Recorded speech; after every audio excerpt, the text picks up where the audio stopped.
Hello everyone, स्वागत है आपका आपके अपने चैनल परफेक्ट फार्मेसी पे।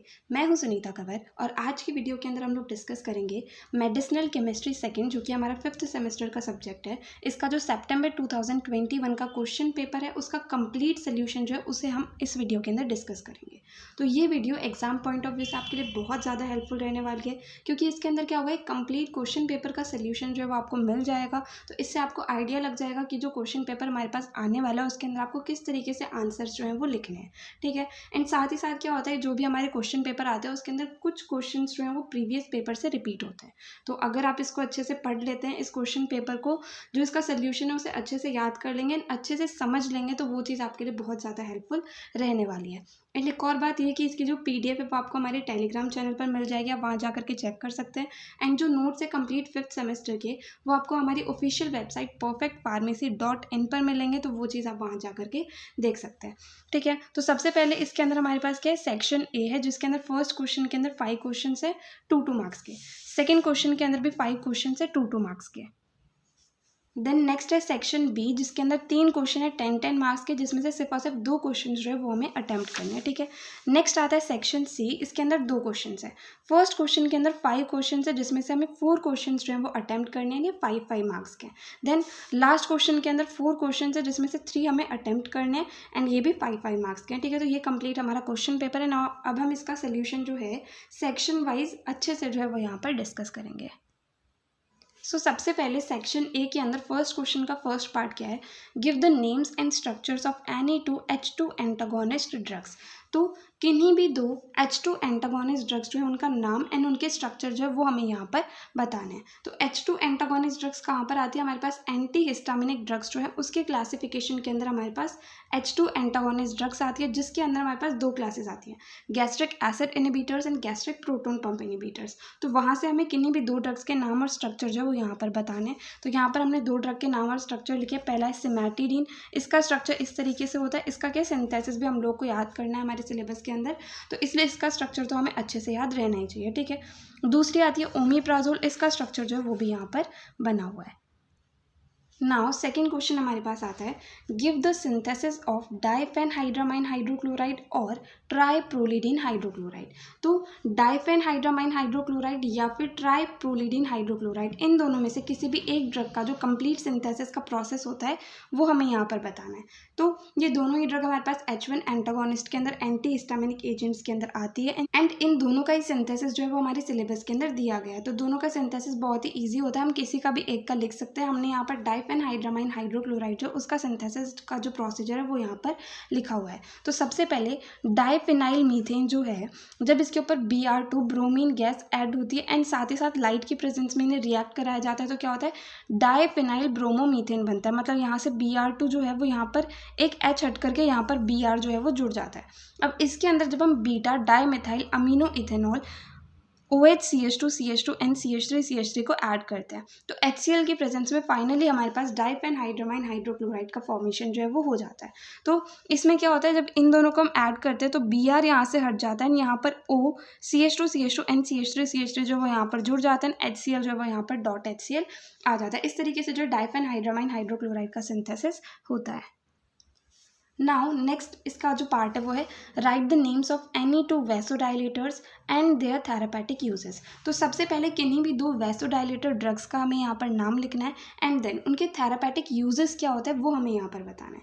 ठीक है। तो हमने यहाँ पर 2 वैसोडाइलेटर ड्रग्स के नाम लिखे हैं। वैसोडाइलेटर्स हमने कहाँ पर पढ़े थे, जो हमारे पास में एंटी एंजाइनल ड्रग्स थी वहाँ पर हमने वैसोडाइलेटर्स के बारे में पढ़ा था। तो 2 ड्रग्स जो है वो आगे नाइट्रोग्लिसरीन एंड अमाइल नाइट्राइड। अब नाइट्रोग्लिसरीन जो है इसके यूजेस क्या होंगे, इसे एंजाइना पेक्टोरिस को ठीक करने के लिए यूज़ करा जाता है, हार्ट फेलियर को ठीक करने के लिए यूज़ करा जाता है, मायोकार्डियल इन्फार्क्शन को ठीक करने के लिए इसे यूज़ किया जाता है।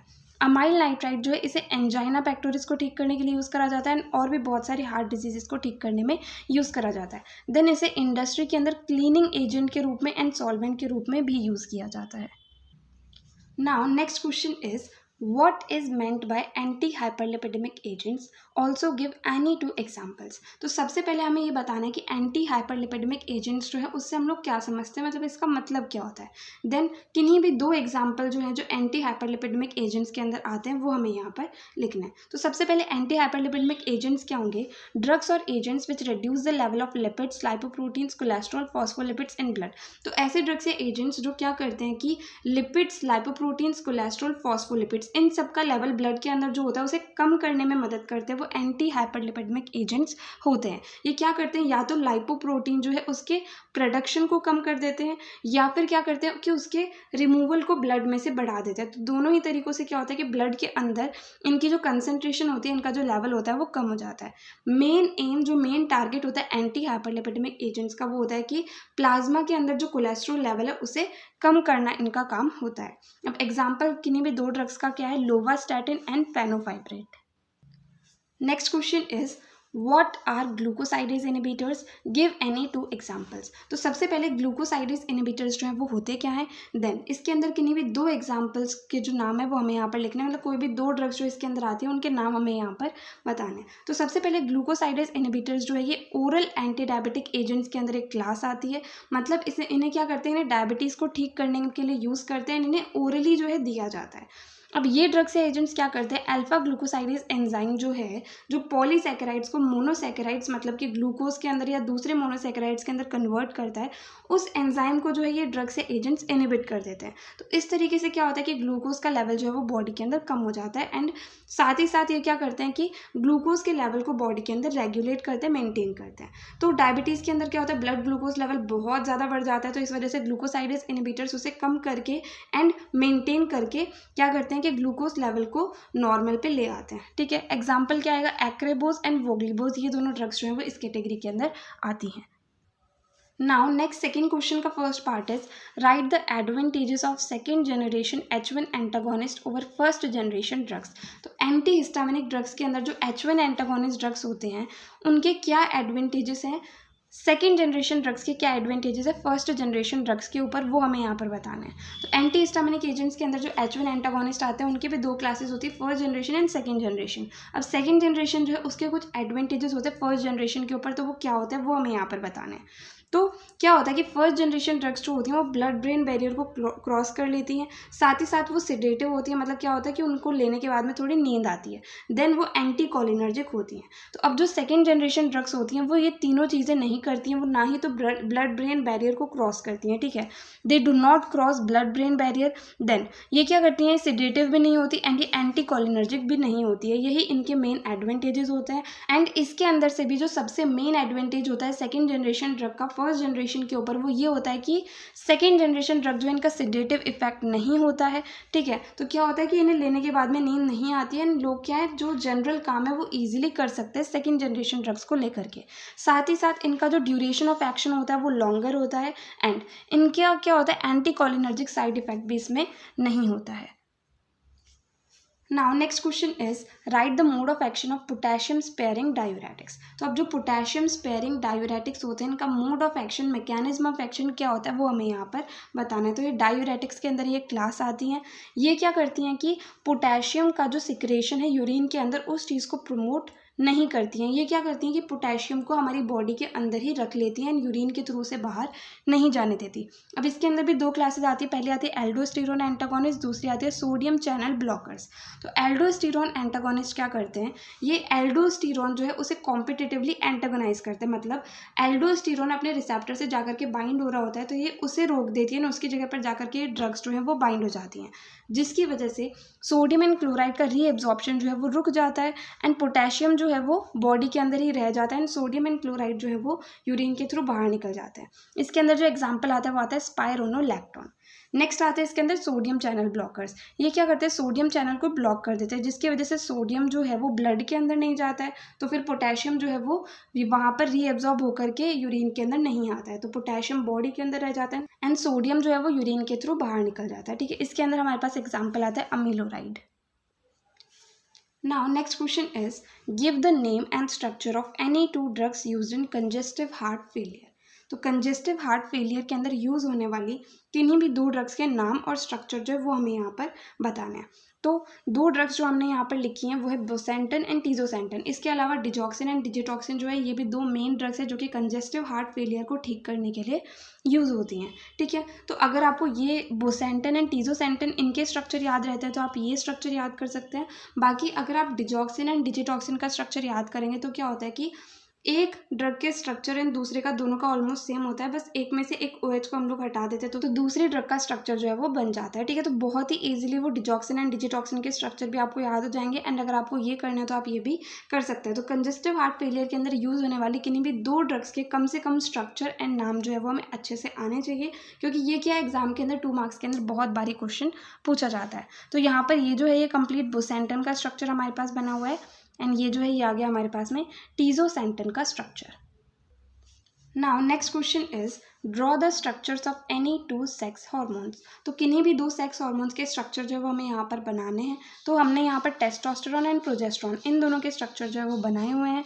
तो ये क्या है, ये स्टीरॉइड्स के अंदर आते हैं। तो इनके अंदर हमारे पास ये 4 रिंग्स जो हैं वो तो सभी के अंदर कॉमन होती है। उसके अलावा थोड़ा बहुत जो सब्स्टिट्यूएंट्स वगैरह यहाँ पर जुड़े हुए हैं उन चीज़ का हमें ध्यान रखना होता है। ठीक है, तो ये हो गया हमारे पास टेस्टोस्टेरोन का स्ट्रक्चर, ये हो गया प्रोजेस्टेरोन का स्ट्रक्चर। ठीक है, next question is give the names of any 4 local anesthetics that belong to the category of aminobenzoic acid derivatives। तो यहाँ पर हमें किन्हीं भी 4 लोकल एनेस्थेटिक्स के नाम लिखने हैं जो कि अमीनोबेंजोइक एसिड डेरिवेटिव कैटेगरी से बिलोंग करते हैं। ठीक है, तो इसके अंदर 4 ड्रग्स के नाम जो है वो है बेंजोकेन, प्रोकेन, ब्यूटाकेन एंड प्रोपोक्सिकेन। तो ये जो है यहाँ पर 2 मार्क्स वाले क्वेश्चन यहाँ पर कंप्लीट होते हैं। नेक्स्ट हम लोग जो 10 मार्क्स वाले क्वेश्चन है वो डिस्कस करेंगे। तो अब सेक्शन बी के अंदर 10 मार्क्स के अंदर फर्स्ट क्वेश्चन हमारे पास आता है, write the chemical classification of anti neoplastic agents and discuss any 1 class in detail. तो सबसे पहले जो एंटी न्योप्लास्टिक एजेंट्स हैं इनका केमिकल क्लासिफिकेशन हमें लिखना है, देन उसके बाद में किसी भी एक क्लास को जो है डिटेल में हमें यहाँ पर डिस्कस करना है। ठीक है, तो सबसे पहले अगर हम 10 मार्क्स के जो आंसर्स वो लिखते हैं तो उसके अंदर कम से कम हमें 4 पेजेस जो है उतना तो आंसर लिखना ही है एंड मैक्सिमम 6 पेजेस। ठीक है, 4 to 6 पेजेस के अंदर हमारे पास 10 मार्क्स के क्वेश्चन का आंसर जो है वो कंप्लीट हो जाना चाहिए। तो अब जैसे हमें यहाँ पर पूछा गया एंटी न्योप्लास्टिक एजेंट का केमिकल क्लासिफिकेशन, तो सबसे पहले हम लोग यहाँ पर इसकी डेफिनेशन लिख सकते हैं कि एंटी न्योप्लास्टिक एजेंट्स जो हैं ये ऐसे ड्रग्स या एजेंट्स होते हैं जो क्या करते हैं, कैंसर को ठीक करने में मदद करते हैं। देन कैंसर क्या होता है उसके बारे में हम थोड़ा बहुत बता सकते हैं, उसके बाद में हम लोग इसका क्लासिफिकेशन लिखेंगे। तो जो एंटी न्योप्लास्टिक एजेंट्स होते हैं ये 5 क्लासेस के अंदर क्लासिफाइड होते हैं, alkylating agents, anti metabolites, antibiotics, plant products and miscellaneous. ठीक है, तो ये क्लासिफिकेशन है, इसके अंदर ये सारी ड्रग्स हैं। तो ये क्लासिफिकेशन जो है सारे के सारे क्लासिफिकेशन हमें याद करने होंगे क्योंकि कोई भी क्लासिफिकेशन पूछा जा सकता है एंड इन्हें याद करना थोड़ा आसान भी है। तो अगर आप क्लासिफिकेशन SAR एंड सिंथेसिस याद कर लेंगे तो आपका 60 to 80% पेपर जो है उसी के अंदर कवर हो जाता है। ठीक है, तो यहाँ पर ये इसका कंप्लीट क्लासिफिकेशन। अब इसके बाद में किसी भी एक क्लास को हमें यहाँ पर डिटेल के अंदर डिस्कस करना है। तो हम लोग यहाँ पर जो एल्काइलेटिंग एजेंट्स हैं उन्हें डिटेल में डिस्कस कर रहे हैं। तो एल्काइलेटिंग एजेंट्स जो हैं इसके अंदर हमारे पास मैक्लोरिथामाइन, साइक्लोफॉस्फामाइड, मेल्फिलिन, क्लोरेम्ब्यूसिल, बुसुल्फेन एंड थायोटेपा ये सारी ड्रग्स आती हैं। ठीक है, अब ये एजेंट्स क्या करते हैं, डायरेक्टली DNA को डैमेज कर देते हैं एंड कैंसर सेल्स जो हैं उनका जो मेटास्टेसिस या फिर सेल डिवीजन है वो नहीं होने देते। ठीक है, DNA को डायरेक्टली डैमेज कर देते हैं एंड सेल डिवीजन जो है कैंसर सेल्स का वो नहीं होने देते। इस तरीके से जो है कैंसर को ठीक करने में मदद करता है। अब इसके अंदर हमारे पास जो ड्रग आती है उसके अंदर से मैक्लोरिथामाइन जो है इसका सिंथेसिस भी हम लोग यहाँ पर लिख सकते हैं।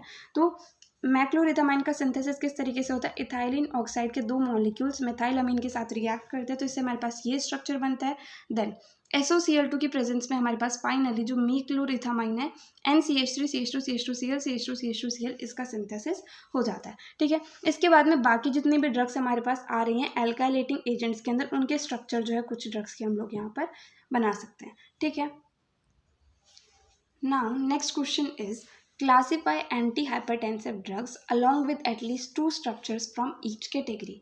तो सबसे पहले हमें यहाँ पर बताना क्या है, एंटी हाइपरटेंसिव ड्रग्स का क्लासिफिकेशन लिखना है, एटलीस्ट 2 स्ट्रक्चर्स हर एक कैटेगरी के अंदर से हमें यहाँ पर लिखने हैं। तो सबसे पहले हम लोग यहाँ पर ये बता सकते हैं कि एंटी हाइपरटेंसिव ड्रग्स क्या होती हैं। ये वो ड्रग्स होती हैं जो बढ़ा हुआ ब्लड प्रेशर होता है उसे कम करने में मदद करती है। ठीक है, हाइपरटेंशन का मतलब होता है कि ब्लड प्रेशर जो है हमारी बॉडी के अंदर वो इंक्रीज़ हो गया है। तो एंटी हाइपरटेंसिव ड्रग्स ऐसी ड्रग्स हो गई जो कि ब्लड प्रेशर को कम करने में एंड नॉर्मल लेवल पे लाने में मदद करती हैं, ठीक है। उसके बाद में हम लोग इसका जो क्लासिफिकेशन है वो लिखेंगे। तो एंटी हाइपरटेंसिव ड्रग्स जो है वो 6 क्लासेस के अंदर क्लासिफाइड है। ACE inhibitors, centrally acting sympatholytics, beta adrenergic receptor antagonist, adrenergic neuron blocking agents, direct vasodilators and diuretics, ठीक है। देन इसके बाद में क्लासेस के अंदर जो जो ड्रग्स है वो यहाँ पर लिखी हुई हैं, तो इसका भी क्लासिफिकेशन अच्छे से हमें आना चाहिए। देन किन्हीं भी 2 ड्रग्स का जो स्ट्रक्चर हम लोग को हर एक क्लास में से किन्हीं भी 2 ड्रग्स का जो भी स्ट्रक्चर याद है वो हम लोग यहाँ पर बना सकते हैं, ठीक है। तो इस तरीके से जो इसका आंसर कंप्लीट हम लोग लिख देंगे। Now next question is discuss the nomenclature and stereochemistry of steroids. Right a note on corticosteroids along with the SAR and therapeutic uses. तो सबसे पहले हमें स्टेरॉइड्स का नॉमेनक्लेचर एंड उनकी स्टीरियोकेमिस्ट्री जो है वो बतानी है। उसके बाद में कॉर्टिकोस्टेरॉइड्स के ऊपर एक शॉर्ट नोट हमें लिखना है, साथ ही साथ उसका स्ट्रक्चर एक्टिविटी रिलेशनशिप हमें बताना है, एंड कॉर्टिकोस्टेरॉइड्स जो उसके थेरापेटिक यूजेस क्या होते हैं वो हमें यहाँ पर बताना है, ठीक है। तो सबसे पहले नॉमेनक्लेचर किस तरीके से होता है स्टीरॉइड्स का। तो स्टीरॉइड्स जो है इनके नॉमेनक्लेचर के लिए हम लोगों ने यहाँ पर 6 तरीके से जो है यहाँ पर क्लासेस बनाई हुई हैं, ठीक है। तो सबसे पहले 17 कार्बन वाली जो ये 4 रिंग्स है हमारे पास, जिन भी स्टीरॉइड्स के अंदर प्रेजेंट होती है उन्हें हम कहते हैं गोनेन, ठीक है। देन 13 कार्बन पर जब CH3 ग्रुप जुड़ जाता है तो उसे हम कहते हैं ईस्ट्रीन, ठीक है। देन उसके बाद में जब 13 एंड 10 दोनों कार्बन के ऊपर मिथाइल ग्रुप जुड़ जाता है तो उसे हम कहते हैं एंड्रोस्टेन। देन जब साइड चेन जो है 17 कार्बन पर प्रेजेंट होती है अप टू 21, ठीक है, मिथाइल ग्रुप तो दोनों जगह होते ही हैं, साथ ही साथ साइड चेन प्रेजेंट होती है 17 कार्बन पर अप टू 21 कार्बन, तो उसे जो है प्रेग्नेन कहा जाता है। देन इसके बाद में अगर 17th कार्बन पर side chain up to 24th carbon present है तो उसे कोलेन कहते हैं, एंड अगर side chain up to 27 carbon present है तो उसे कहते हैं कोलिस्टेन, ठीक है। सिंपली ये होता है स्टीरॉइड्स का नॉमेनक्लेचर। देन हम देखते हैं इसकी स्टीरियोकेमिस्ट्री। तो स्टीरियोकेमिस्ट्री के अंदर क्या होगा, सबसे पहले तो क्या होता है कि जो स्टीरॉइड्स होते हैं इनके अंदर 6 एसिमेट्रिक कार्बन एटम्स जो है वो प्रेजेंट होते हैं। एसिमेट्रिक कार्बन एटम्स मतलब सिंपली जिस कार्बन एटम से चारों ग्रुप्स जो अटैच है वो डिफरेंट है, ठीक है। तो इसके अंदर 6 एसिमेट्रिक कार्बन एटम प्रेजेंट होते हैं, तो टोटल 64 ऑप्टिकली एक्टिव फॉर्म्स जो है वो इसके किसी भी स्टेरॉइड के पॉसिबल होते हैं, ठीक है। अब ये मोस्टली 2 कन्फर्मेशंस के अंदर एग्जिस्ट करते हैं, एक तो आता है चेयर फॉर्म, एक आता है बोट फॉर्म, ठीक है। अब इन दोनों में से भी चेयर फॉर्म जो है वो ज़्यादा स्टेबल होती है क्योंकि इसके अंदर क्या होता है एंगल स्ट्रेन या फिर एंगल स्ट्रेंथ जो है वो इसके अंदर कम होती है, तो इस वजह से सारे के सारे जो साइक्लोहेक्सेन्स होते हैं वो चेयर फॉर्म में एग्जिस्ट करते हैं, ठीक है। तो सिंपली इसकी स्टीरियोकेमिस्ट्री के अंदर क्या हो गया, chair form and boat form 2 form के अंदर एग्जिस्ट करते हैं, जिसमें से चेयर फॉर्म जो है वो ज़्यादा स्टेबल होता है। अब उसके बाद में हम लोग बात करें, जैसे ये जनरली एक किसी भी स्टीरॉइड का स्ट्रक्चर है, ठीक है। तो बीटा साइड पर जो भी सब्सटीट्यूएंट्स प्रेजेंट होते हैं उन्हें सॉलिड लाइन से रिप्रेजेंट करा जाता है, एंड जो अल्फा साइड पर सब्सटीट्यूएंट्स प्रेजेंट होते हैं उन्हें डॉटेड लाइन से हम लोग यहाँ पर रिप्रेजेंट करते हैं, ठीक है। देन हम बात करते हैं कॉर्टिकोस्टेरॉइड्स की। तो कॉर्टिकोस्टेरॉइड्स जो हैं ये ऐसे स्टेरॉइड हार्मोन्स होते हैं जो क्या होते हैं कि एड्रिनल कॉर्टेक्स के द्वारा सीक्रेट होते हैं। अब इसके अंदर भी 2 क्लासेस आती है, एक तो आते हैं मिनरलोकॉर्टिकॉइड्स, एक आते हैं ग्लूकोकॉर्टिकॉइड्स। अब मिनरलोकॉर्टिकॉइड्स जो इसके अंदर जो एग्जाम्पल्स आते हैं वो है एल्डोस्टेरॉन एंड डीऑक्सीकॉर्टिकोस्टेरॉन। ग्लूकोकॉर्टिकॉइड्स के अंदर बहुत सारे एग्जांपल्स आते हैं, जैसे कि आ गया कॉर्टिकोस्टेरॉन, हाइड्रोकॉर्टिसोन, बीटामेथासोन, ठीक है। अब इसके SAR स्ट्रक्चर एक्टिविटी रिलेशनशिप के अंदर जनरल स्ट्रक्चर जो है वो कॉर्टिसोल का स्ट्रक्चर बन जाएगा, ठीक है। तो कॉर्टिसोल का स्ट्रक्चर हम लोगों ने यहाँ पर बना दिया, जिसके अंदर 4 रिंग है, यहाँ पर डबल बॉन्ड O है, यहाँ पर एक डबल बॉन्ड है, यहाँ पर CH3 ग्रुप है, यहाँ पर OH ग्रुप है, यहाँ पर हाइड्रोजन, यहाँ पर CH3, यहाँ पर COCH2OH एंड OH जुड़ा हुआ है, ठीक है। ये होता है इसका जनरल स्ट्रक्चर। अब उसके बाद में इसके अंदर हम लोग क्या क्या चेंजेस कर सकते हैं वो सारी चीज़ें हम यहाँ पर लिख देंगे। अब थेरापेटिक यूजेस क्या होते हैं कॉर्टिकोस्टेरॉइड्स के, क्या करते हैं इलेक्ट्रोलाइट इम्बैलेंस वगैरह जो हो जाता है उसे मेंटेन करने में मदद करते हैं, एंड और भी इसके जो है बहुत सारे यूजेस होते हैं, ठीक है। तो इस तरीके से 10 मार्क्स वाले क्वेश्चन के आंसर जो है वो हम यहाँ पर लिख सकते हैं। नाउ नेक्स्ट आता है सेक्शन C। इसके अंदर हमारे पास 5 मार्क्स वाले क्वेश्चंस जो है वो आएंगे, या फिर कुछ लोगों के क्या होते हैं यहाँ पर 7 मार्क्स के क्वेश्चंस भी आते हैं, ठीक है। तो 5 मार्क्स का अगर क्वेश्चन आता है तो उसके अंदर मिनिमम हम लोग को 1.5 पेज के अंदर आंसर लिखना है, मैक्सिमम हम लोग 3 पेजेस के अंदर जो है इसका आंसर लिख सकते हैं। वहीं अगर 7 मार्क्स का आएगा तो उसके अंदर हम लोग को आंसर जो है वो 3 पेजेस के अंदर कंप्लीट करना होगा, ठीक है। तो अब इसके बाद में हम लोग देखते हैं इसके अंदर फर्स्ट क्वेश्चन 5 मार्क्स के अंदर कौन सा हमारे पास है। तो right a note on gastric proton pump inhibitors. तो गैस्ट्रिक प्रोटोन पंप इनिबिटर्स जो है इनके ऊपर एक शॉर्ट नोट जो है वो हमें यहाँ पर लिखना है।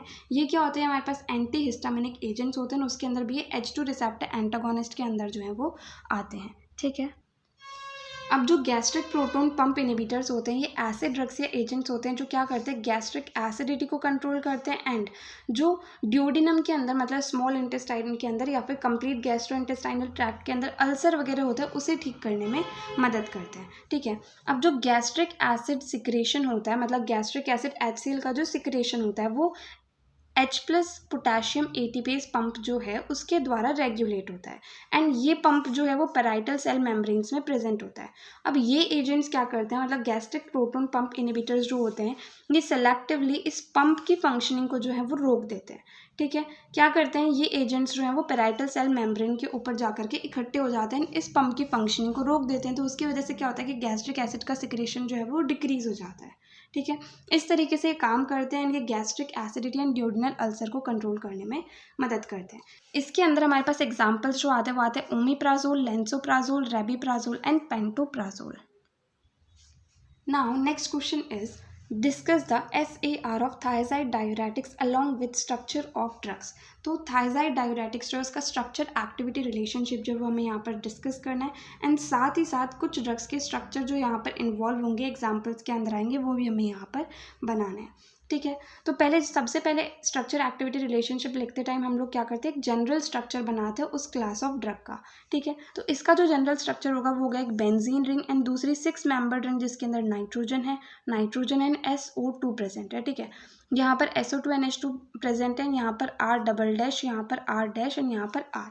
ठीक है, तो अब इसके अंदर क्या क्या चीज़ें होनी चाहिए, क्या चीज़ें होनी बहुत ज़्यादा ज़रूरी है एक्टिविटी के लिए, क्या ऐड करने से एक्टिविटी इंक्रीज़ होगी या डिक्रीज़ होगी, क्या रिमूव करने से एक्टिविटी इंक्रीज़ होगी या डिक्रीज़ होगी, वो सारे पॉइंट्स जो है वो हम यहाँ पर मेंशन कर देंगे। ठीक है, तो सबसे पहले तो एक फ्री सल्फामॉइल ग्रुप जो SO2 NH2 ग्रुप है वो 7th पोजीशन पर बहुत ज़्यादा ज़रूरी है डायूरेटिक एक्टिविटी के लिए।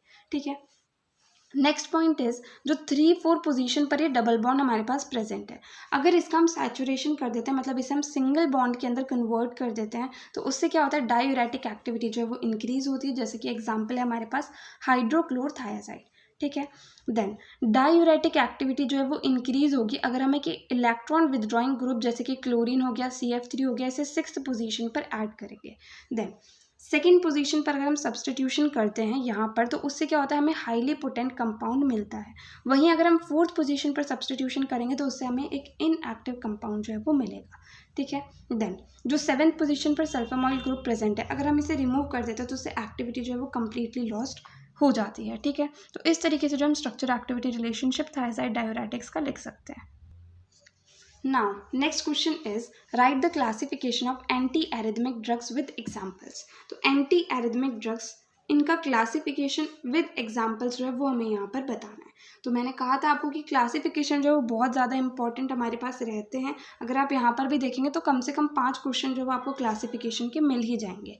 ठीक है, तो सबसे पहले हम लोग यहाँ पर ये बता देंगे कि एंटी एरिथमिक ड्रग्स जो हैं ये ऐसे ड्रग्स या एजेंट्स होते हैं जो क्या करते हैं, एरिथमिया जो एक डिजीज़ होती है उसे ठीक करने में मदद करते हैं। देन इसका क्लासिफिकेशन किस तरीके से आ जाएगा, एंटी एरिथमिक ड्रग्स जो है इन्हें हम लोगों ने यहाँ पर 5 क्लासेस के अंदर क्लासीफाई किया हुआ है। क्लास फर्स्ट जिसके अंदर आते हैं sodium channel blockers, class second जिसके अंदर आते हैं beta adrenergic blockers, class third जिसके अंदर आते हैं potassium channel blockers, class fourth जिसके अंदर आते हैं calcium channel blockers and class fifth जिसके अंदर मिसलेनियस ड्रग्स जो हैं वो आती हैं।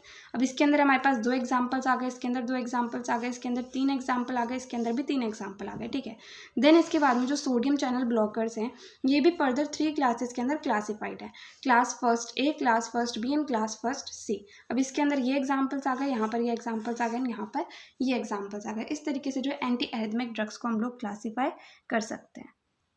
Now next question is right the chemical classification of oral anti diabetic drugs with examples. तो जो ओरल एंटी डायबिटिक ड्रग्स होता है उनका केमिकल क्लासिफिकेशन विद एग्जाम्पल्स जो है वो हमें यहाँ पर बताना है। तो ओरल एंटी डायबिटिक ड्रग्स इन्हें हम ओरल हाइपोग्लाइसेमिक एजेंट्स भी कहते हैं। तो ये 5 क्लासेस के अंदर क्लासिफाइड होते हैं एंड जनरली ये काम क्या आते हैं, इन्हें डायबिटीज़ मेलिटस को ठीक करने में मदद करा जाता है। मतलब ब्लड ग्लूकोज लेवल जब हमारी बॉडी के अंदर बढ़ जाता है, ब्लड के अंदर ग्लूकोज का लेवल बढ़ जाता है तो उसे कम करने के लिए एंड नॉर्मल लेवल पर लाने के लिए जो है एंटी डायबिटिक ड्रग्स को यूज़ करा जाता है and oral anti diabetic drugs जो है इन्हें ओरली दिया जाता है। तो 5 क्लासेस के अंदर ये क्लासिफाइड है सल्फोनिलयूरियाज, बाइग्वेनाइड्स, थायाजोलिडिनडायोन्स, मैक्लिटिनाइड्स एंड अल्फा ग्लूकोसाइडेज इनहिबिटर्स। तो सल्फोनिलयूरियाज के अंदर भी 2 क्लासेस है, first generation and second generation. यहाँ पर ये जो है ड्रग्स के एग्जाम्पल है, ये सारे जो है इसके अंदर ड्रग्स आ जाएंगी, ठीक है। Now next question is discuss the SAR of local anesthetics that belong to the category of benzoic acid derivatives। तो लोकल एनेस्थेटिक्स का SAR हमें लिखना है जो कि बेंजोइक एसिड डेरिवेटिव कैटेगरी से बिलोंग करते हैं, ठीक है। तो स्ट्रक्चर एक्टिविटी रिलेशनशिप के अंदर सबसे पहले हम लोग क्या बनाते हैं, जनरल स्ट्रक्चर। तो सबसे पहले तो लोकल एनेस्थेटिक्स का जनरल स्ट्रक्चर जो वो यहाँ पर बनाया हुआ है, उसके अंदर क्या होता है, एक एरोमेटिक रिंग होती है जो कि लाइपोफिलिक नेचर की होती है। देन यहाँ पर अमाइड लिंकेज आ सकता है जो कि होता है NHCO एंड इसके अंदर जो ड्रग्स आएंगे वो आएंगे एनालिट डेरिवेटिव्स।